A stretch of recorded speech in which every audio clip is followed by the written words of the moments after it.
Hello મિત્રો, ફરી એક નવા વિડીયોમાં તમારું સ્વાગત છે। તો મિત્રો આપણે ડેમોમાં જેવી રીતનું નવી સ્ટાઇલમાં ડિમ્પલી સ્ટેટસ બનાવતા શીખવાનું છે। તો મિત્રો વિડીયો પૂરું જોવાનો છે। વિડીયો ગમે તો લાઇક કરી દેવાનું છે અને ચેનલ પર નવા આવ્યા તો સબસ્ક્રાઇબ કરી દેવાનું છે।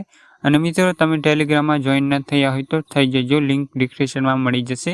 અહીં તમને ડેમો સ્ટેટસ અને ફૂલ પ્રોજેક્ટ બધું મટીરિયલ મળી જશે અને ડિસ્ક્રિપ્શનમાં પણ મળી જશે। અને મિત્રો તમે ઇન્સ્ટામાં ફોલો ન કર્યું હોય તો કરી લેજો, તમે ત્યાં ગમે તે વસ્તુ પૂછી શકો છો। અને મિત્રો ડિસ્ક્રિપ્શનમાં વોટ્સઅપ નંબર આપેલો છે, તમે ત્યાં મેસેજ કરીને કોઈ પણ પ્રોજેક્ટ મંગાવી શકો છો। અને મિત્રો હા, એમાં તમે વોટ્સઅપ જ ખાલી કરી શકો છો, કોલ નથી કરવાનો તમારે, હું પાડતો નથી। અને મિત્રો હવે આપણે એવું સ્ટેટસ બનાવવા માટે સૌથી પહેલાં અલાઇટ મોશન એપને ઓપન કરવાનું રહેશે।